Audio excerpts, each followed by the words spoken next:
მოგესალმებით. ხომ გაგახარეთ? ჩვენ ისევ ეთერში ვართ. ისევ ეთერში ვართ, პარასკევია, შეგახსენებთ ყველა 3 ივლისი.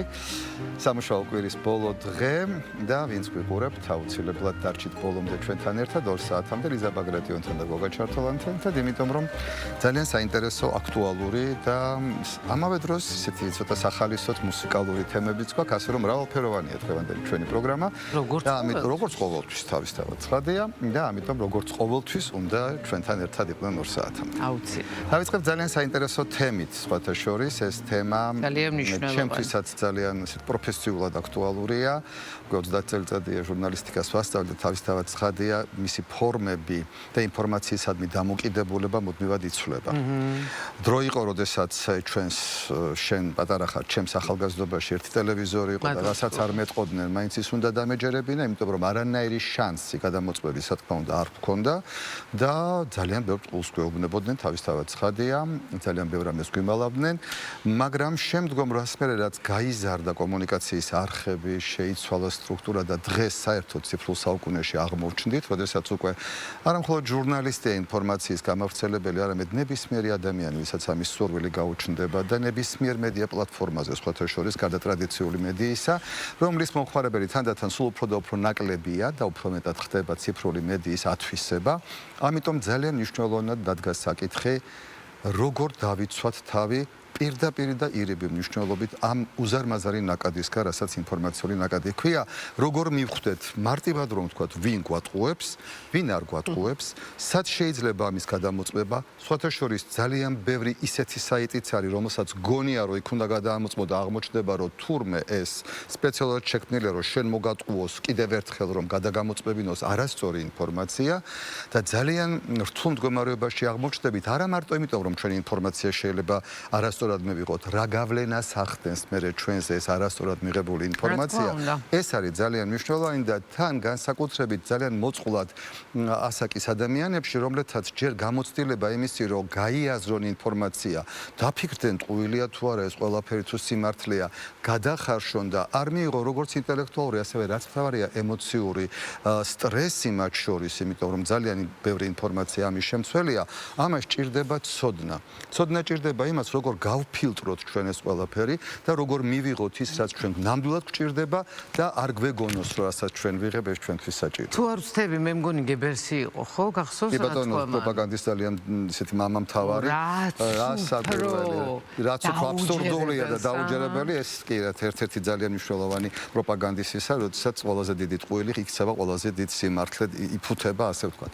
სწორედ ამიტომ არის ესეთი დღეს უკვე ძალიან აქტუალური ეგრეთ წოდებული მედია წიგნიერება, ანუ ცოდნა იმისი, თუ როგორი ურთიერთობა გქონდეს ჩვენ მედიასთან და საქართველოს კომუნიკაციების ეროვნული კომისია ძალიან აქტიურად არის ჩართული სწორედ იმაში, რომ შეიქმნას ისეთი სახელმძღვანელოები, რომლებიც სწორედ მედია წიგნიერებას გზამკვლევი იქნება, პირველ ყოვლისა სწორედ სკოლის ასაკის ადამიანებისთვის და დღეს უკვე ძალიან მნიშვნელოვანი სიახლეა, როდესაც ეს კომისია ქმნის ახალ, ასე ვთქვათ, გზამკვლევს, რომელიც უკვე არა სკოლის, არამედ სკოლამდელი, იმიტომ რომ ამ ასაკის ადამიანებსაც ძალიან პატარებს აქვთ პრაქტიკულად მუდმივი წვდომა აი ამ гаджеტებთან, რომელიც გაძლევს ინფორმაციას და რომელი საიტი როგორ უნდა გამოვიყენოთ, ეს მშობლებმაც უნდა ვიცოდეთ, პედაგოგებმაც და თავად ბავშვებმაც. მშობლები ძალიან ცოდავენ, ცოდავთ მათ. რა თქმა უნდა, და აი ამაზე სასაუბრო და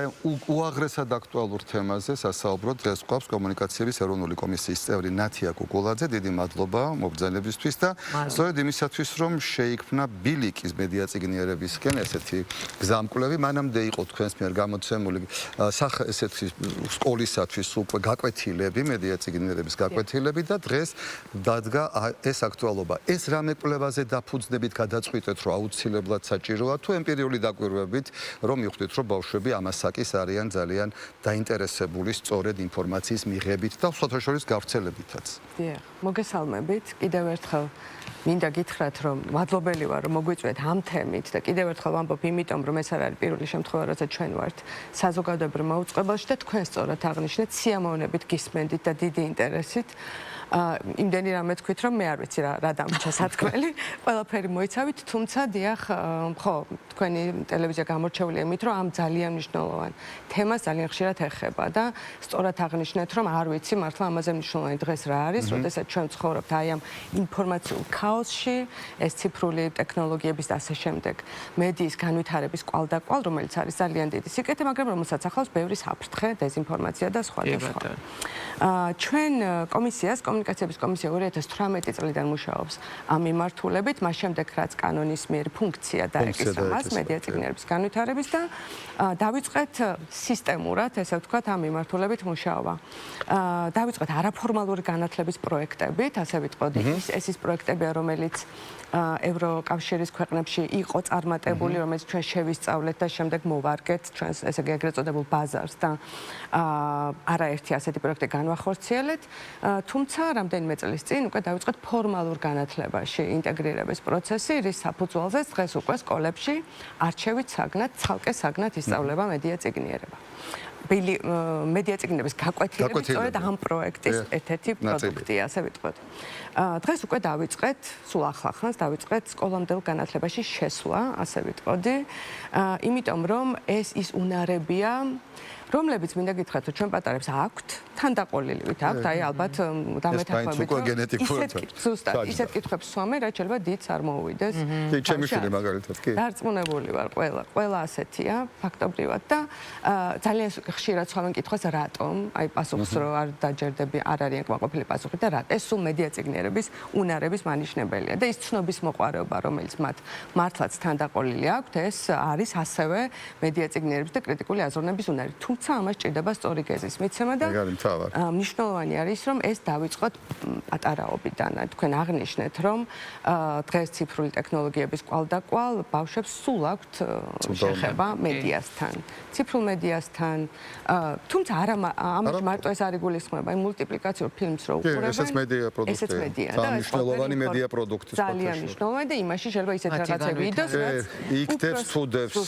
დიახ, და შეიძლება უფროს ეს თავში არ მოუვიდეს. აი ეს გადასარევი მე ვიტყოდი სახელმწიფო. ეს უფრო მეტად ეს სახელმწიფო როგორც ხვდები არის უფროსებისთვის, ჩვენთვის, პედაგოგებისთვის და მშობლებისთვის. მათ შეუძლიათ რომ გამოიყენონ, ეს არის უფრო გზამკვლევი, რომელიც მასწავლებლებს ზუსტად ასწავლის როგორ თამაშით, გართობით, იმიტომ რომ ისინი პატარები არიან და შეიძლება არ მოუყვერა არის მედია წიგნიერება, ეს იქნება მიუღებელი, ვერ გაიგებენ, ხო ასე. თუმცა თამაშით, გარჩევით, განხილვით, მათ შორის ფილმების, მულტიპლიკაციური ფილმების, ზღაპრების, რა არის ნამდვილი, რა არის გამოგონილი, რა შეიძლება იყოს ფანტაზიის ნაყოფი და ასე შემდეგ, ისინი სწავლობენ ამ ყველაფერს, ავითარებენ ამ უნარებს და ფიქრობ და განათლების სპეციალისტები, ექსპერტები ცხადია ამაში გვეთანხმებიან, რომ თავარი არის რომ პატარაობიდან როცა უკვე იწყებენ მედიასთან შეხებას ეს უნდა. ერთი კითხვა მაქვს. თქვენ ბრძანეთ რომ სკოლებში, საჯარო სკოლებში ეს არის არჩევით საგნად.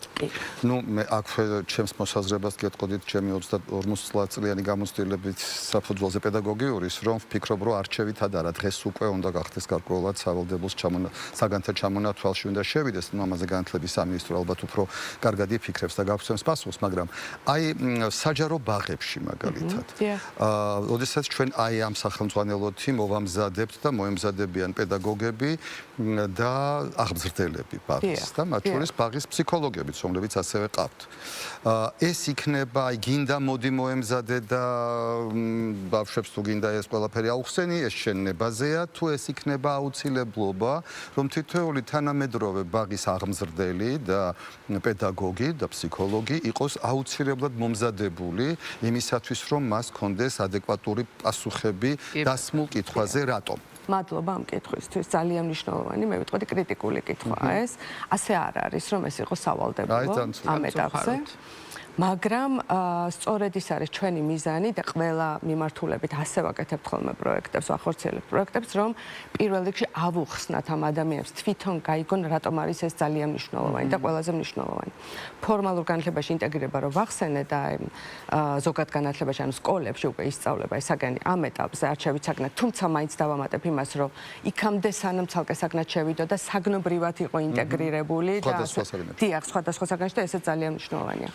ასე არ ხდება, რომ ეს იყოს სავალდებულო და ჩვენ დავავალოთ თუნდაც განათლების სამინისტრომ ან ბაღების აგენტო დაავალდებულო აღმზრდელები, ფსიქოლოგები, პედაგოგები ბაღებში რომ ასწავლონ ეს ყველაფერი, მაგრამ ეს არის პროცესი, ძალიან საინტერესო პროცესი და მე დარწმუნებული ვარ, რომ ჩვენ მივალთ იქამდე, რომ მათ უმრავლესობას თუ არა ყველა საჯარო ბაღში იქნება ამ სახელმძღვანელოებით და კიდე სხვა სახელმძღვანელოებით მედია წიგნების სწავლება.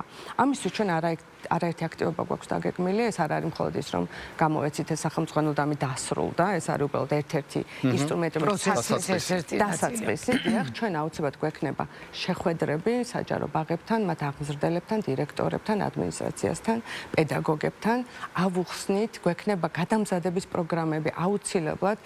ჩვენი გამოსვლებით როგორც კი იწყებ აი ამ პროგრამას, იმ წუთში მოდის უდიდესი ინტერესი და აი არ ვიცი, ათმაგდება ეს ინტერესი, იმიტომ რომ აი ამ მნიშვნელოვნებას უფრო კარგად იაზრებენ. ჯერ ერთი და მეორე ერთით მათთვისაც ძალიან მნიშვნელოვანია, რომ პასუხები გქონდეს. კიდე ნახეთ რა შეა საქმე, რატომ ვუსვამე ამას კრიტიკულად ხაზს და აი ეთერიც და ჩვენი მაუწყებელიც და ზოგადად აი ეს ჩვენი დისკუსიაც სწორედ იმიტომ არსება, არ მხოლოდ იმიტომ რომ გამოიცადა ეს თქვა, არამედ იმიტომ მის მნიშვნელობაზე ვისაუბროთ, ხო? მე ვფიქრობ, რომ დიახ, დღეს ჩვენ ვცხოვრობთ ინფორმაციულ საუკუნეში. ეს არის ჩვენი საუკუნის რეალობა. ეს არის ყველაზე კრიტიკული რეალობა, რომელშიც ჩვენ ვართ და ყველაზე მნიშვნელოვანი თუ რამე შეიძლება იყოს, იმიტომ რომ დღეს განსაკუთრებით AI-ის ეპოქაში, როდესაც ჩვენ უკვე ეს ჩატბოტები ყოველდღიურ ხმარებაში გვაქვს, ყველა გამოიყენებს ამას და ამდენად ჩვენი ცხოვრება ამაზე ხდება დამოკიდებული. ეხლა მათემატიკას თუ ვასწავლით და თუნდაც ხატვას და მუსიკას ბაღში, ამ შემთხვევაში ბაღ სკოლამდე აღწევაზე საუბარი. ბუნებრივია, რომ ეს არა მხოლოდ ჭირდებათ პედაგოგებს და სავალდებულოდ ჭირდებათ, არამედ იმ მშობლებსაც, რომელთაც ეს ბავშვები მიყავთ იქ.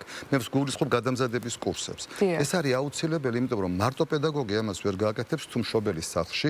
ეს არ არის ის მომენტი, რომ მოდი თუ გინდაზე აღარ ჩვენ თუ გვაქვს ჩამონათვალში სავალდებულო აქტივობები, ყველაზე სავალდებულო უნდა გახდეს ეს. მე ხლა რა მინდა თქვენ კითხოთ. როდესაც აი ამას ვამზადებდით, ამით დავიწყეთ.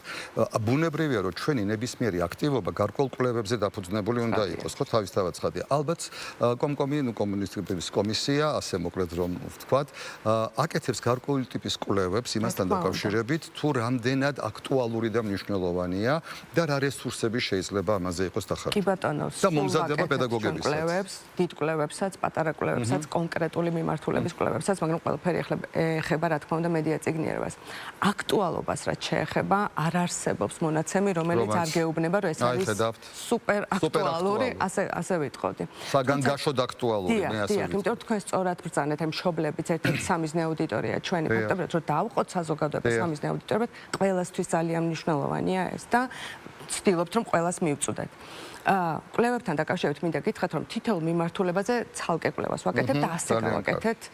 დიახ, სკოლამდელი განათლების მიმართულებით, რასაც ვამოწმებთ, მზაობა არის, რამდენად არიან მზად, დიახ, რომ ეს ყველაფერი მიიღონ და მივიღეთ გადაწყვეტილება, რომ შევიდეთ აი ამ ძალიან კარგი. დიახ, იმიტომ რომ თვითონ ბავშვები ხშირად არ მიწყენენ უფროსები და შეიძლება საკუთარი თავებიც ვიგულისხმოთ ამაში, კიდევ უფრო მომზადებულები არიან აი ამ ციფრულ ტექნოლოგიებთან და საინფორმაციო ერაში. უკვე მათი ტვინის ვანაირად არის მოწყობილი ჩვენგან განსხვავებით. უფრო მეტი უნარი აქვთ ვიდრე უფროსებს. ამიტომ ძალიან მნიშვნელოვანია გადამზადება არა ერთჯერადი, არამედ თვითონ პროცესს რო სულ მივყვეთ და იმიტომ რომ ეს პროცესი ვითარდება ყოველდღიურად. ძალიან დიდი მადლობა. უღრმესი მადლობა, რომ დაგვითმეთ დრო და აი ამ ძალიან აქტუალურ საკითხზე მე ვფიქრობ, რომ ყოველგვარად ჩვენი გადაცემა, ჩვენი ეთერი არაერთხელ დაეთმობა, ეს უნდა იყოს რაღაცა ციკლურადაც კი, რომ აი რამ დონეზე ვართ და დაინტერესებული მშობლებისთვისაც შეიძლება რომ შეიძინონ ეს წიგნი არის ხო? შეგვიძლია რომ მივაწოდოთ,